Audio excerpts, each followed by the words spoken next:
Hello guys, this is UniversalGiant, welcome back to Let's Play Metroid Prime.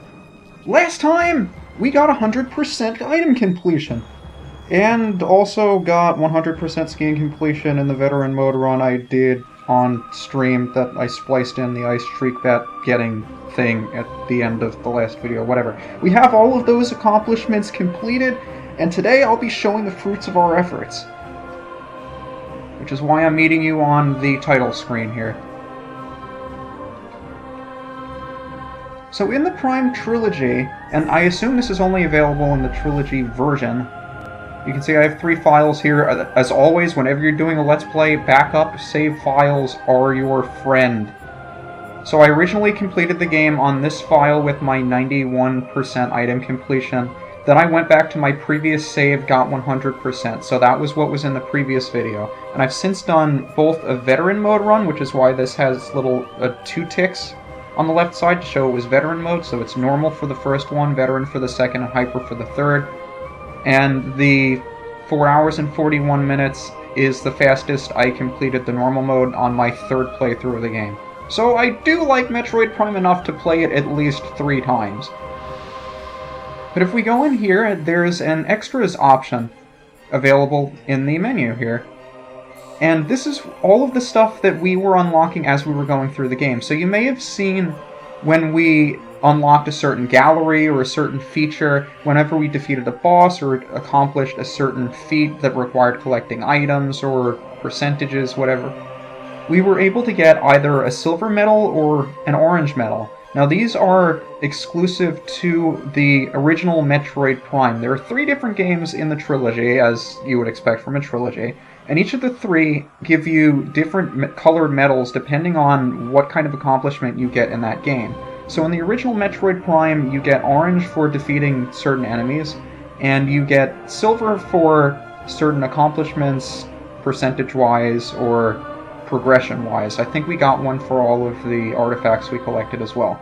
And that unlocks a number of features. The first feature is one that I made use of in the last time I played through the game, which is the Metroid Prime 1 Fusion Suit. This was also available on the GameCube, I believe, and since Fusion and Prime were released at the exact same time, I think it's really cool how they have a crossover like that. I'll splice in pictures of the different Fusion suits that you can see throughout the game. You start with the original... Well, you start with the Varia suit when you first get onto the frigate, but after you lose all of your stuff, you downgrade to the original aqua blue. Then when you pick up the Varia suit again, you get the yellow one, the gravity is the purple, as you would expect when we played through Fusion. But also, one thing that I really, really like is that at the very end of the game, when you fuse with the SAX, you get the orange suit, even though you only get to fight it for the very final boss and never really see it again. And in Prime, when you get the Phazon suit, you get to play through the game with the SAX Fusion suit. And I think that's really, really awesome. So that's one thing that you can get with all of your extra stuff. The second is the soundtrack gallery. So here, you have to unlock each and every one of these individually, which is not something I wanted to do or wanted to put you through. But you can unlock music from any of the places in Metroid Prime that we'd played through. So for instance, Metroid, you can listen to that music anytime you want in here. And I believe all of these were unlocked with the silver medals as opposed to the orange ones. The orange ones were used for the other one. And now all of these we can also unlock, but this is from Metroid Prime 2, and I'm not going to be unlocking these until I play through Metroid Prime 2. And last but not least, we have the concept gallery. So this is where we're able to view all of the stuff from Metroid Prime, all of the concept art. And this stuff is really, really interesting. At least I think it's really interesting. You view it like you would a PDF. You can like drag and drop around. You can see it has maps and stuff. A lot of really interesting features, a lot of cool things that you can look at. And I won't spend too much time on each of these, but I would at least like to show them off to see everything that the game has to offer. And I really love when developers put stuff like this in, because it gives you insight into the game world as it's being developed. And at least for me, I may not be the biggest on programming or video game development, but I think it's really interesting to get to see all of the concept art, everything that went into building the game, all of the ideas that they had. It's just something that genuinely piques my interest, and it's something that isn't really all that difficult to do, because it's not as if they have to make new concept art after the game's already established. You can just throw it into the game for anybody who's interested to look at it, and there it is. And I really, really enjoy being able to see this sort of stuff. So the rest of the video is just going to be me going through the concept art gallery for Metroid Prime 1. If that doesn't pique your interest, then feel free to skip. But I feel it's worth at least taking a look at. Now, since I'm not too familiar with the game, having only played through it 3 times, I mean, I at least can tell that this is one of the magma pumps that were in Magmoor Caverns.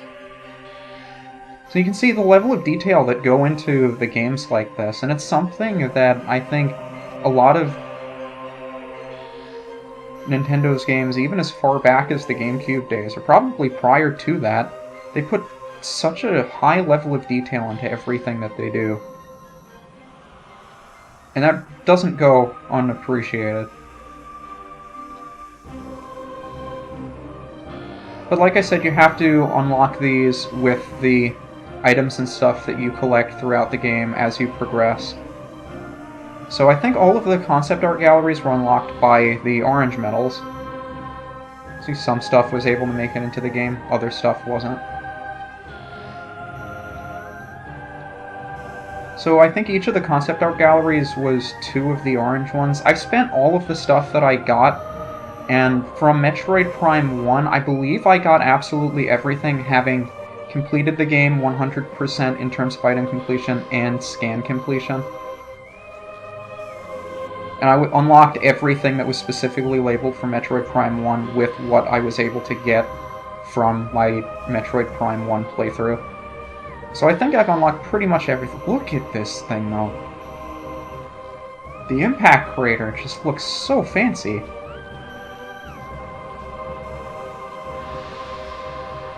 So that's the World Gallery. You have the Biology Gallery, which is all of the enemies and stuff. I'll move the cursor off so you can get a better look at these, since you don't necessarily have to scroll through these. See a bunch of different Metroids, the Gel Zaps we love so much, the Triclops, freaking Ice Shriek Bat. It looks like a regular Shriek Bat, I can't tell. But it's really nice to look at all of these pieces of concept art, and after seeing them in the actual game, it gives you an appreciation for this sort of thing. Like, look at the level of detail on these.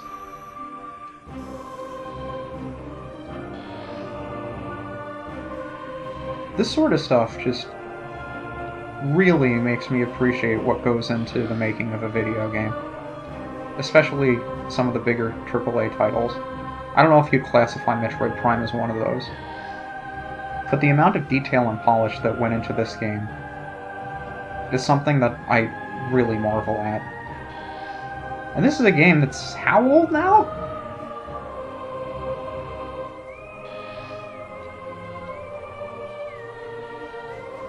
It just leaves you speechless, you know? Being able to look into the eyes of the developers and see what was going through their minds. Some stuff they decided to leave out for whatever reason. What could have been what they left for another game, or what may eventually come into a Metroid Prime 4. Keeping our fingers crossed. But this sort of stuff just blows my mind.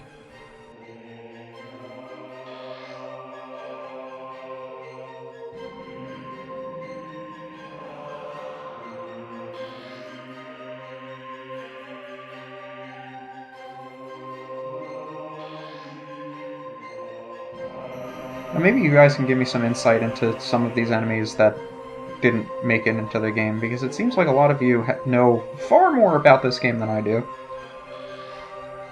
So it's interesting to see if any of these guys show up in later games, or aspects were reused elsewhere. But even though, for a game in a franchise that doesn't necessarily reflect on its backstory or its lore too much outside of the scans in Prime, there's really a lot going on behind the scenes in the Metroid series, I've noticed. And it's something that I've gotten a lot of entertainment out of, going behind the scenes to, I don't know, wikis, or maybe not discussion forums, but just thinking about all of the stuff, all the theories that are going on. I guess that's what Flogger was supposed to look like. It's a much better picture of Flogger. You can never really get a clear picture of Flogger. Face kind of looked distorted. Just look at these.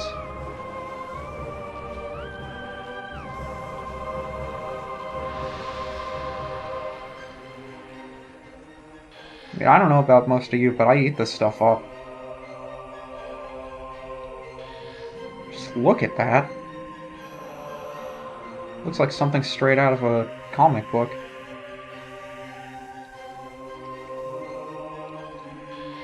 So here we have pictures of all the scans. Well, I don't know if it's all of them, because the next three, I believe, are all scans. So I think these are all the major bosses. Well, no, not all of them. I don't know if there's any particular order to them. I'm not paying too much attention as I'm going through these.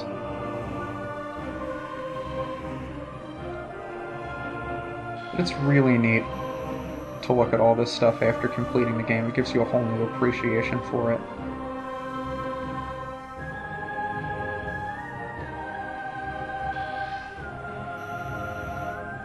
And this will do it for the biology gallery.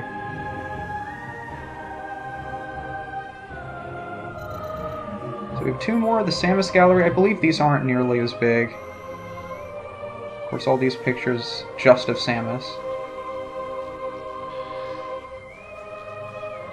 You're gonna have the human model underneath.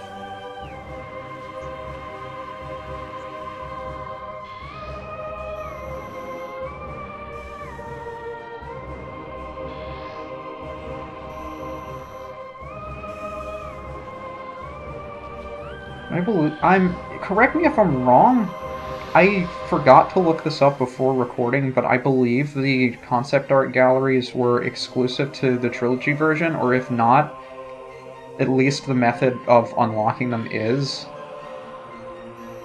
I know at least the fusion suit was available in the GameCube version. And speaking of differences between the GameCube version and this version, I am aware that normal mode is far easier than the original GameCube version, which has been brought back as veteran mode in this one. I believe that holds true for at least Prime 1 and Prime 2. I think Prime 3 is the one that introduced the difference.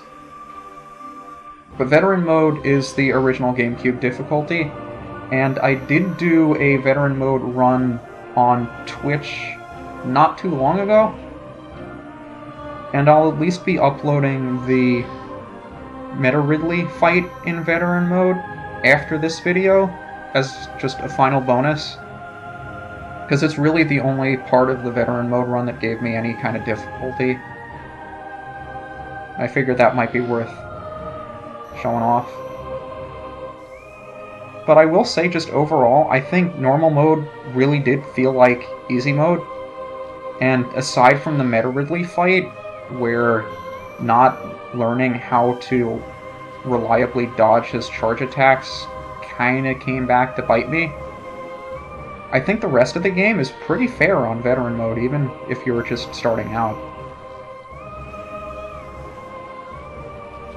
So I will be showing that as the next video. And one thing I will also mention, which is kind of a bit topical because it may, anybody who's watching this after the fact may not be all that interested in it, or it may already be done. I know a lot of people have been asking for me to Let's Play Prime 2, and to be honest with you, as much as I would like to, I know that there are also a number of people that would rather me play something else, and considering that I only have so much time available to play video games. I don't think it's fair to them if I do nothing but Metroid Prime videos, because if I learned anything from doing my Pokemon Soul Silver LP, yes, people like Pokemon, but if you're playing it 12 months out of 13, it gets kind of old and it's not fair to the people who don't want to watch it. So I feel like a decent middle ground would be to live stream it, and then just upload the live streams afterwards to YouTube. So that way anybody who wants to watch Prime 2 in the next few weeks can. It's something I would like to be streaming and have probably already started doing by the time this video goes up. And of course you can follow my Twitch channel if you're interested in that, or Twitter would be the fastest way for you to know when those streams are happening, and the links have been in the description of every video. But if you're not interested in the live stream stuff and you just want to wait for videos to come up on YouTube, you can do that too. Or if you want to skip them entirely, it's up to you. But I think it's fairest if I change the kind of games that I want to play, because to be honest with you, I enjoy a little bit of variety on this channel as well, and I do feel like similar kinds of games get stale after a while. But I still want to continue playing the Prime series, so I figure live streaming it would be the best option that we have.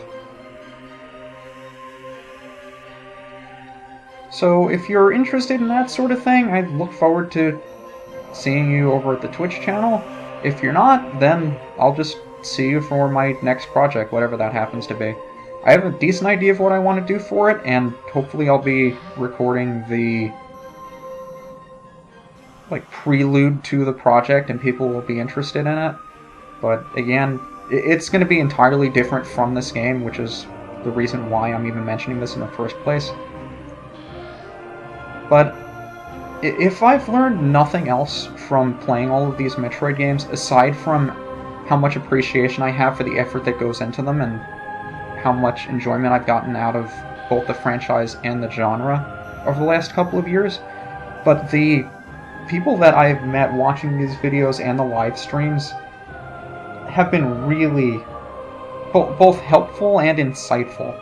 And I have to say, especially for those of you that have only just found my channel specifically for the Metroid videos and have given me so much feedback, positive and constructive, I really do appreciate it. And it's something that makes the whole process of Let's Playing all the more enjoyable for me.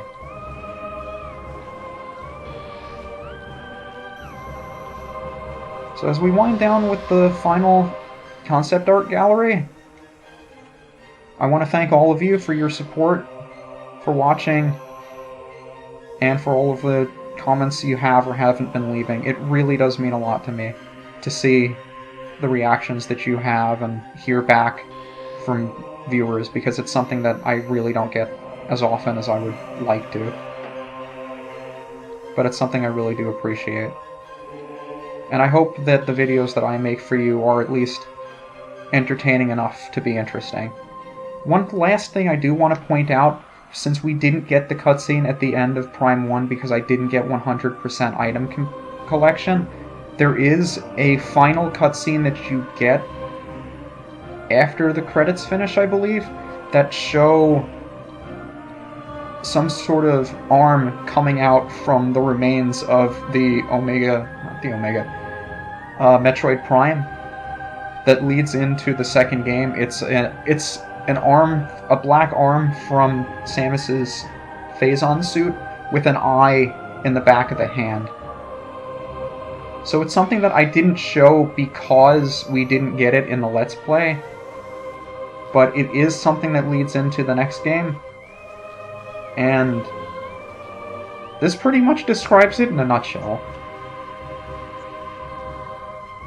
So I didn't feel the need to put it in, both because we didn't earn it, and because it wouldn't really make much sense if I wasn't doing Prime 2 on the channel. But this has been Let's Play Metroid Prime Blind. And aside from the video I'll be putting up next time with the Veteran Mode Meta Ridley fight, this is UniversalGiant, and I'll see you next mission.